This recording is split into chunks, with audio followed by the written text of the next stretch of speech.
Wabarakatuh. Alhamdulillahi badi'il hadi ila bayani mahya'ir rasyadi amad darbaban nuha wa rasama syamsal bayani fi suduril ulama. Bersyukur kita kepada Allah dengan ucapan alhamdulillahi rabbil alamin. Bersalawat kita kepada Rasulullah sallallahu alaihi wasallam. Allahumma shalli wa sallim wa barik alaihi. Pemirsa AW Channel yang dirahmati dan dimuliakan Allah Subhanahu wa Ta'ala, kembali kita lanjutkan kajian kita 100 sunnah Nabi Sallallahu Alaihi Wasallam dalam kehidupan. Pada pertemuan yang sebelumnya kita telah membahas sunnah pertama, kedua, dan ketiga. Sedikit kita review. Yang pertama, sunnah daripada sunnah Rasulullah Sallallahu Alaihi Wasallam berwudu sebelum tidur. Kata Rasulullah dalam riwayat Ibnu Hibban, siapa yang tidur dalam keadaan suci, malaikat bersamanya sampai dia terbangun dari tidurnya, dan malaikat itu terus mendoakannya dengan doa, Allahumma gfir fulan bin fulan fa innahu bata tahiran. Ya Allah, ampunkanlah si fulan bin si fulan karena dia tidur dalam keadaan suci. Lalu yang kedua, dari sunnah Rasulullah Sallallahu Alaihi Wasallam, membaca Al-Ikhlas dan Al-Mu'awwizatain sebelum tidur. Ini senantiasa, kata Aisyah, dilakukan oleh Rasulullah sebelum tidur. Beliau menampung kedua tangannya lalu membaca surah Al-Ikhlas dan Al-Mu'awwizatain, kemudian disapukan dari kepala, wajah, badan bagian depan, dan mana saja yang dapat dijangkau, dan itu dilakukan oleh Rasulullah 3 kali sebelum tidur. Kemudian yang ketiga, yang lalu dari sunnah Rasulullah Sallallahu Alaihi Wasallam, membaca takbir, tahmid, dan tasbih sebelum tidur. Yang mana selama ini kita ketahui bahwa bacaan tasbih, tahmid, dan takbir sebelum tidur jarang. Biasa kita mengetahuinya yang diamalkan adalah 33 kali setelah sholat fardu. Tasbih 33 kali, tahmid 33 kali, takbir 33 kali. Ternyata Rasulullah Sallallahu Alaihi Wasallam mengajarkan kepada Aisyah dan Ali, kepada Fatimah putrinya dan Ali bin Abi Thalib, untuk membaca tasbih ini 33 kali, tahmid 33 kali, dan takbir 33 kali sebelum tidur. Pemirsa yang dirahmati dan dimuliakan Allah Subhanahu wa Ta'ala, pada kesempatan ini kita akan lanjutkan sunnah yang keempat daripada sunnah Rasulullah Sallallahu Alaihi Wasallam, yaitu berdoa ketika bangun tidur di tengah malam. Berdoa ketika bangun tidur di tengah malam. Ternyata berdoa setelah bangun tidur itu berbeda doanya bangun tidur di tengah malam dengan bangun tidur ketika kita mau sholat subuh. Ketika kita mau sholat subuh, biasa kita berdoa bangun dari tidur dengan doa alhamdulillahilladzi ahyana ba'dama amatana wa ilaihin nusur. Tapi kalau kita, kata Rasulullah, bangun tengah malam, berbeda doa yang kita baca.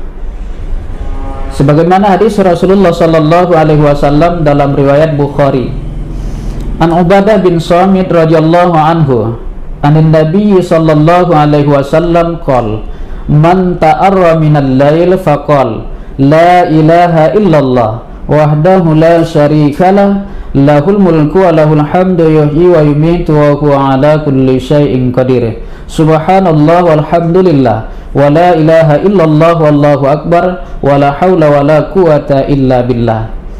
Thumma qala Allahumma ighfirli aw da'a ustujiba lahu fa in tawadda thumma shalla qabiltu salatahu, rawahul Bukhari.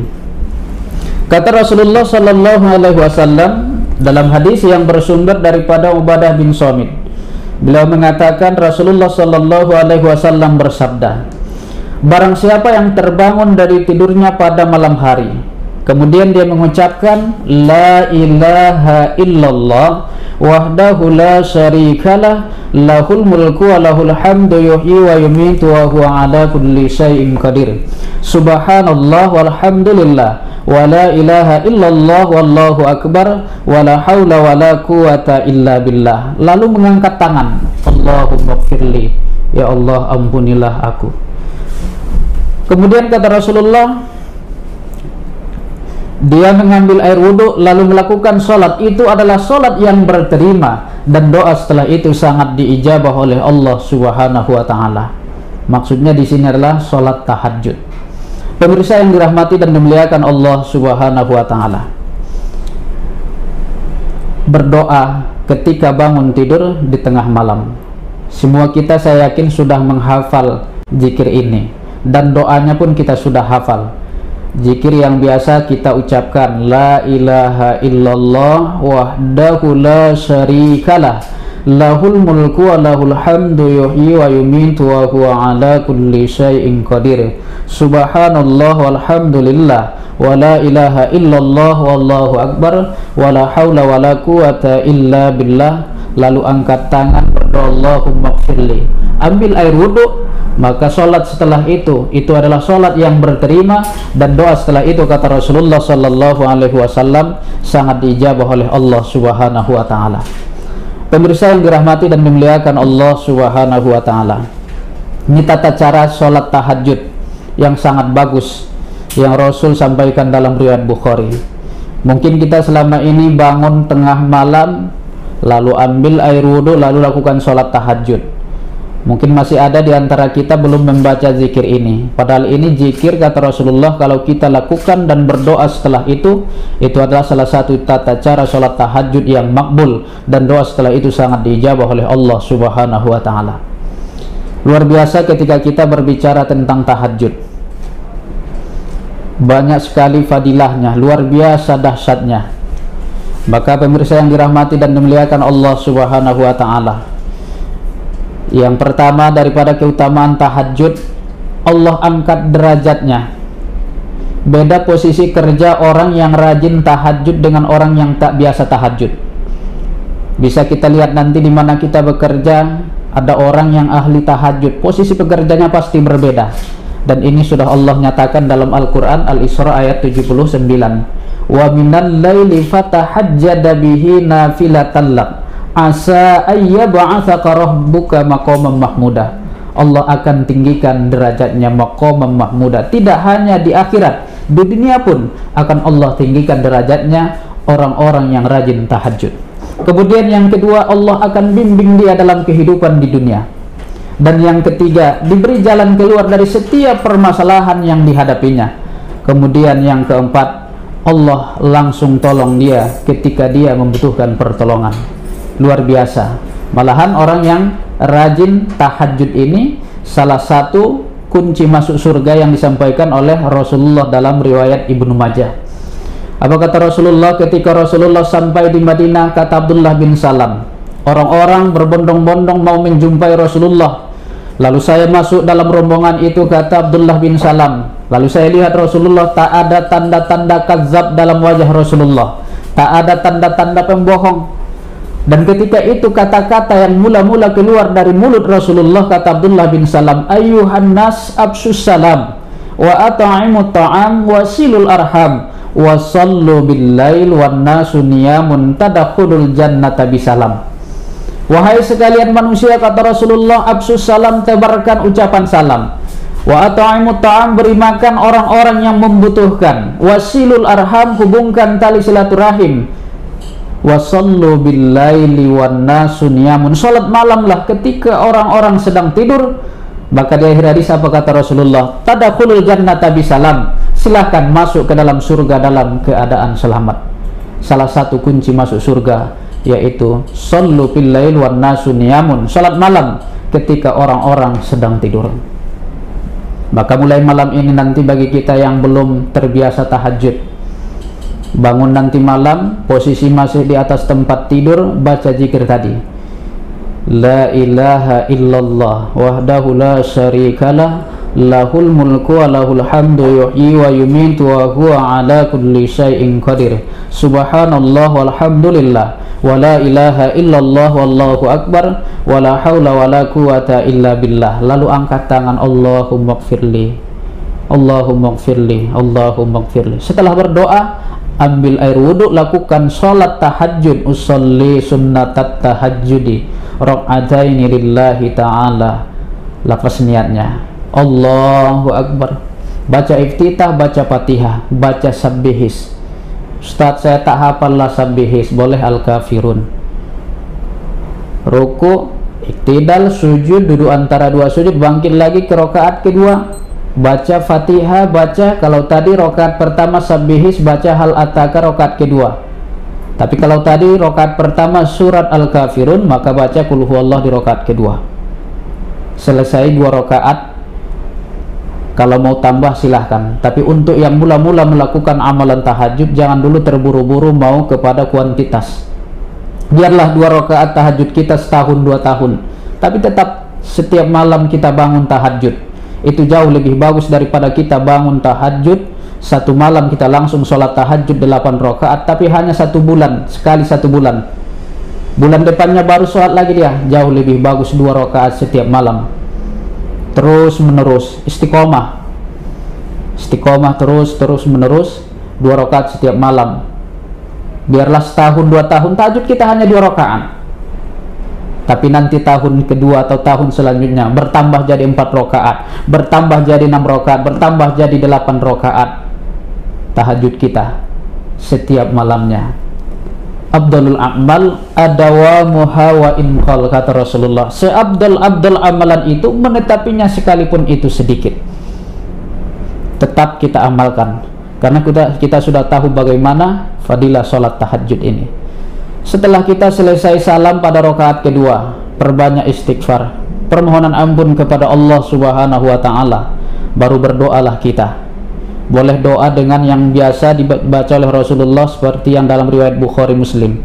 Allahumma lakal hamdu anta qayyimus samawati wal ard wa man fihinna, sampai akhir.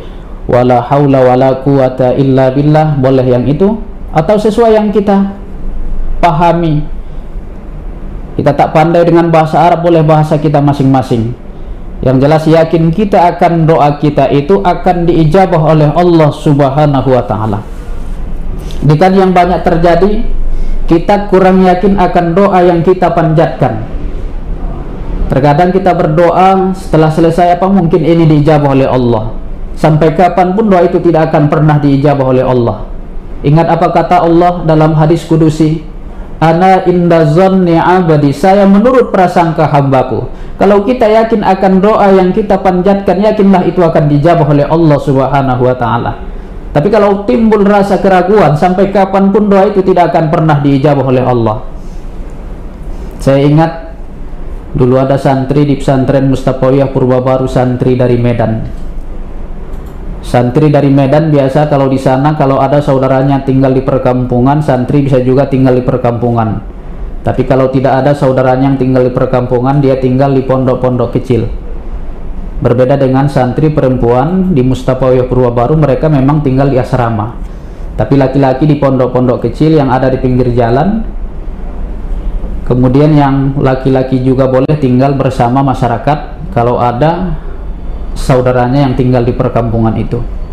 Ini santri dari Medan, ada saudaranya di perkampungan, dia tinggal bersama saudaranya. Pagi hari dia sekolah, sore hari memelihara ayam. Suatu hari ayam peliharaannya sakit, sudah dikasih obat tapi tak sembuh-sembuh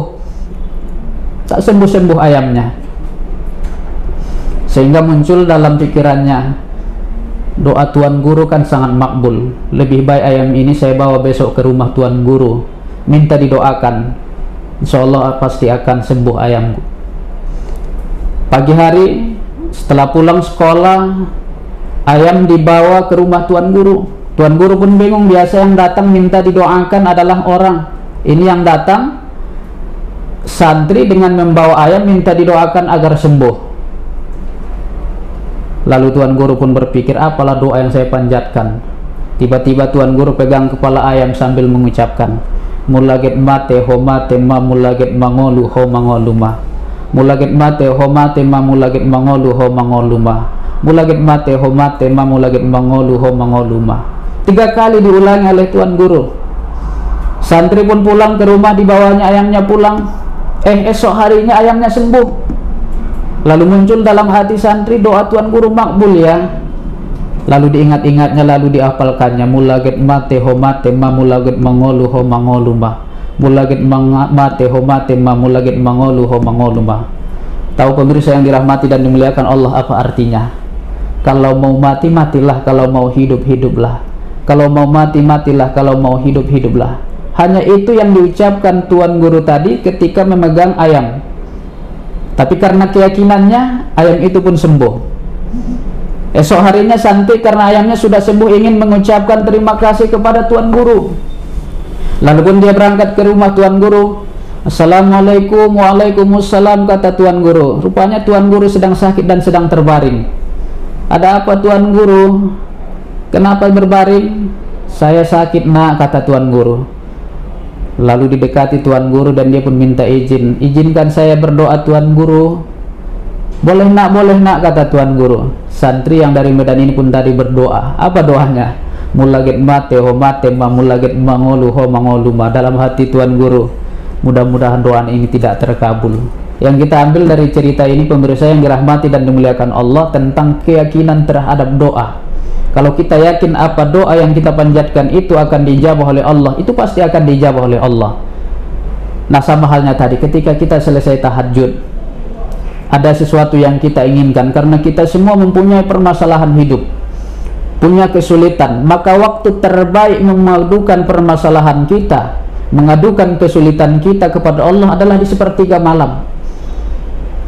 Ini banyak diantara kita ada sedikit masalah update status, ditulis di status.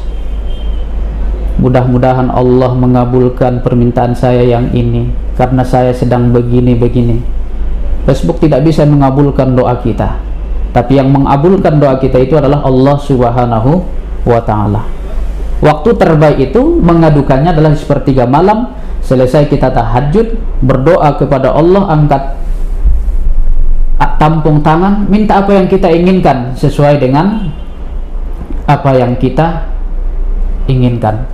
Tapi jangan lupa dalam berdoa kita sering salah. Kita berdoa langsung kepada inti doa. Padahal kata Rasulullah dalam riwayat Imam Ahmad, "Idza shalla hadukum falyabda'u bitahmidi wa tsana'i 'alaihi, thumma yusalli 'alan nabi sallallahu alaihi wasallam, thumma yad'u bima syaa."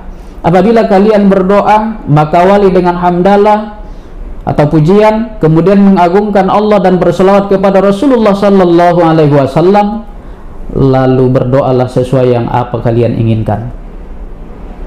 Ibu-ibu yang sering ini ketika sholat sendiri di rumah, habis sholat zuhur, Assalamualaikum warahmatullahi, Assalamualaikum warahmatullahi, Allahumma gfirli dzunubi wali walidayya warhamhuma kama rabbayana shaghira, Rabbana atina fid dunya hasanah wa fil akhirati hasanah wa qina adzabannar, amin. Ini bukan tata cara berdoa yang bagus, karena tidak diawali dengan hamdalah atau pujian, mengagungkan dan berselawat kepada Rasulullah sallallahu alaihi wasallam. Jadi ketika kita berdoa wali dengan hamdalah, sebagaimana ketika kita doa berjamaah selesai sholat, imam bacakan alhamdulillahirabbil alamin wassalatu wassalamu ala asrafil anbiya'i wal mursalin wa ala alihi wa sahbihi ajma'in. Itu sudah terkumpul pujian dan selawat, tinggal mengagungkan. Allahumma antal ahadus samad, lam yalid wa lam yulad wa lam yakun lahu kufuwan ahad. Itu mengagungkan. Atau Allahumma ya Rahman ya Rahim ya mujibas sa'ilin, istajib du'ana ya Allah. Atau Allahumma ya Malik ya Kudus ya Salam. Itu semua mengagungkan. Baru berdoa setelah itu apa yang kita inginkan. Mau diawali dengan Allahumma gfir lana, ditutup dengan Rabbana atina, silahkan. Tapi yang jelas jangan lupa ketika berdoa, karena doa yang dekat kepada kemakbulan itu kata Rasulullah, doa yang diawali dengan hamdalah, kemudian sholawat dan mengagungkan Allah Subhanahu wa Ta'ala. Nah, selesai tahajud lakukanlah ini. Awali hamdalah, Lakukan sholat, awali dengan sholawat, hamdalah, kemudian mengagungkan Allah, minta sesuai yang apa kita inginkan, dan yakinkan bahwa doa itu akan dijabah oleh Allah. Pasti doa itu akan dijabah oleh Allah Subhanahu wa ta'ala. Saya teringat juga 11 tahun yang lalu ada kawan saya satu pesantren di Mustapawiyah Purba Baru. Masuk pesantren dia sudah yatim, tapi selesai 7 tahun saya dapat info setelah menamatkan di Mustapawiyah Purba Baru, dia sudah melanjutkan studinya ke Timur Tengah. Lalu melalui pesan messenger saya bertanya, dari mana antum mendapatkan biaya? Apa jawaban beliau? Saya juga heran. Ketika tamat pesantren, ibu memberikan uang dan itulah ongkos saya untuk melanjutkan pendidikan ke Timur Tengah ini. Saya bertanya, dari mana ibu mendapatkan? Pernah saya tanya ibunda saya, kata teman ini. Dari mana ibu mendapatkan? Katanya dari seorang dermawan yang tiba-tiba saja memberikan uang, dan uang itu bisa saya bawa untuk ongkos kuliah ke Timur Tengah ini. Saya bertanya kembali, apa ada amalan ibu yang istimewa? Teman saya itu pun menceritakan, pernah saya tanyakan ibunda saya, apa amalan ibu sehingga mendapatkan keistimewaan seperti ini? Ibu saya bercerita, nak, sejak kamu dititipkan di pesantren 7 tahun lamanya, kalau ibu bangun tengah malam melakukan tahajud, doa ibu hanya satu, ya Allah, ketika anakku nanti tamat pesantren, berikan jalan termudah untuk melanjutkan pendidikan. Bayangkan pemirsa yang dirahmati dan dimuliakan Allah Subhanahu wa ta'ala, doa seorang ibu yang doanya tidak pernah tertolak, berdoa di sepertiga malam di waktu mustajab kepada Allah yang memiliki sifat Ar-Rahman dan Ar-Rahim. Apa mungkin doa itu tidak diijabah oleh Allah Subhanahu wa ta'ala? Manusia saja, sebulan kita datangi, pekan ini, hingga di akhir bulan nanti dia memberikan apa yang kita minta. Ini Allah yang jauh lebih pengasih penyayang. 7 tahun ibunya kalau bangun tengah malam berdoa dengan doa yang sama kepada Allah yang memiliki sifat Ar-Rahman dan Ar-Rahim. Apa mungkin doa itu tidak dijabah oleh Allah? Maka kepada kita pemirsa yang dirahmati yang dimuliakan Allah, yang saat ini sebagai orang tua, jangan pernah bosan mendoakan anak-anak kita, mendoakan kesuksesan mereka. Kita juga yang saat ini sebagai anak, jangan pernah lupa mendoakan kedua orang tua kita. Doa orang tua terhadap anak tidak ada hijabnya atau penghalangnya. Begitu juga sebaliknya, doa anak terhadap orang tua tidak ada penghalangnya. Mari sama-sama kita doakan yang saat ini mereka sudah duluan berpulang ke rahmatullah. Mudah-mudahan Allah ampuni dosa-dosa mereka, Allah tempatkan di tempat sebaik-baiknya. Yang saat ini masih hidup sedang sakit, kita doakan kepada Allah, mudah-mudahan Allah angkat penyakitnya. Kita juga yang saat ini sebagai orang tua, anak kita sudah melamar bekerja ke sana ke sini tak dapat-dapat, jangan lupa bangun tahajud, doakan selesai tahajud, ya Allah, anakku sudah melamar ke sana ke sini, sampai saat ini belum mendapatkan pekerjaan, berikan jalan termudah ya Allah.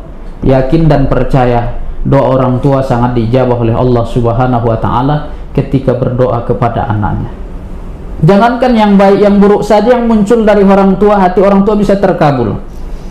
Bagaimana ketika Rasulullah menceritakan dalam riwayat Bukhari, kata Rasulullah di hadapan para sahabat, wahai sekalian sahabatku, dahulu ada 2 bayi yang masih kecil tapi sudah bisa berbicara, kata Rasulullah.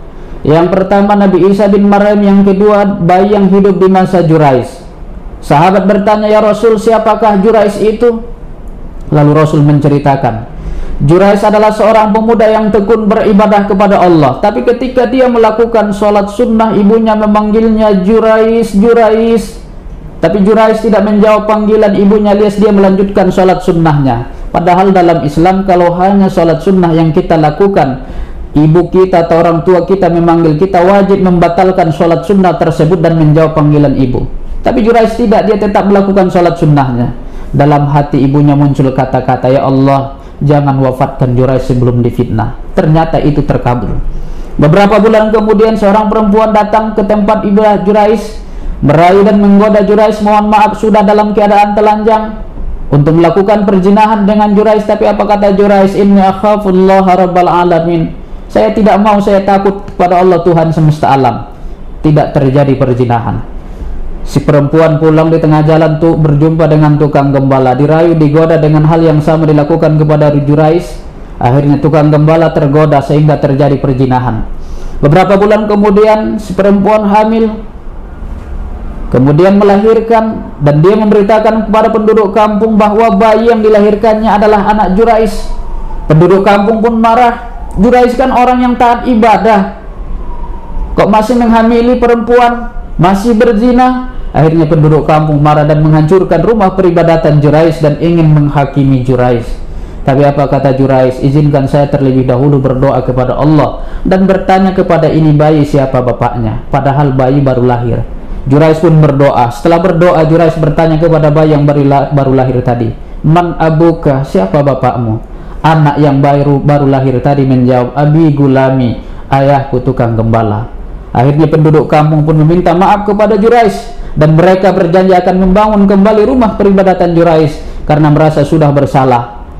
Yang kita ambil dari kisah ini, jamaah pemirsa yang dirahmati dan dimuliakan Allah, doa yang jelek saja yang terucap dari hati seorang ibu bisa terkabul, apalagi yang baik. Maka kita sebagai orang tua yang saat ini memiliki anak, jangan lupa mendoakan mereka kepada kebaikan. Senakal apapun anak kita, tetap terus doakan. Jangan pernah mengeluarkan kata-kata kotor, kata-kata jelek terhadap mereka, akan tetapi terus berdoa kepada Allah agar mereka mendapat hidayah. Dan yang saat ini sulit mendapatkan pekerjaan, doakan mereka agar Allah berikan pekerjaan yang sesuai dengan di bidangnya. Pemirsa yang dirahmati dan dimuliakan Allah Subhanahu wa taala. Ini sunnah yang keempat, berdoa ketika bangun tidur di tengah malam. Mudah-mudahan ini bisa kita amalkan dalam kehidupan sehari-hari. Dan saya yakin ini kita semua sudah hafal. Kita ulangi kembali zikirnya bangun tengah malam. Sebelum kita melakukan tahajud, posisi masih di atas tempat tidur. Ketika bangun tidur tadi, baca la ilaha illallah wahdahu la syarikalah lahul mulku wa lahul hamdu yuhyi wa yumitu wa huwa ala kulli syai'in qadir. Subhanallah walhamdulillah wa la ilaha illallah wallahu akbar wa la hawla wa la quwata illa billah. Selesai baca zikir itu, angkat tangan berdoa, Allahumma gfirli, Allahumma gfirli. Baru setelah itu ambil air wudhu, lakukan sholat tahajud. Maka itu adalah kata Rasulullah, sholat tahajud yang berterima, dan doa setelah itu sangat diijabah oleh Allah Subhanahu wa ta'ala. Dan dalam berdoa tadi jangan lupa awali dengan hamdalah, sholawat, dan mengagungkan Allah, baru panjatkan apa yang kita inginkan, dan yakin tentang doa yang kita panjatkan akan diijabah oleh Allah. Jangan sampai sedikit pun ada keraguan. Ketika kita ragu, maka sampai kapanpun doa itu tidak pernah diijabah oleh Allah. Ana inda zanni abadi, kata Allah dalam hadis kudusi, saya menurut prasangka hambaku. Kalau kita yakin akan doa kita yang kita panjatkan diijabah oleh Allah, maka itu akan diijabah oleh Allah Subhanahu wa ta'ala. Pemirsa yang dirahmati dan dimuliakan Allah Subhanahu wa ta'ala, demikian kajian kita pada 100 sunnah Nabi Shallallahu alaihi wasallam dalam kehidupan. Mudah-mudahan dari sunnah 1, 2, 3 dan yang kita kaji pada malam hari ini sunnah yang keempat bisa kita amalkan dalam kehidupan sehari-hari. Karena luar biasa kata Rasulullah orang yang mengamalkan sunnah ini dan mengajarkannya kepada orang lain. Ketika orang lain mengamalkan, maka kita akan mendapatkan pahala tanpa dikurangi pahala orang yang mengamalkan tersebut. Semoga bermanfaat. Nasrum minallah wa fathun qarib wa basyiril mu'minin. Wassalamualaikum warahmatullahi wabarakatuh.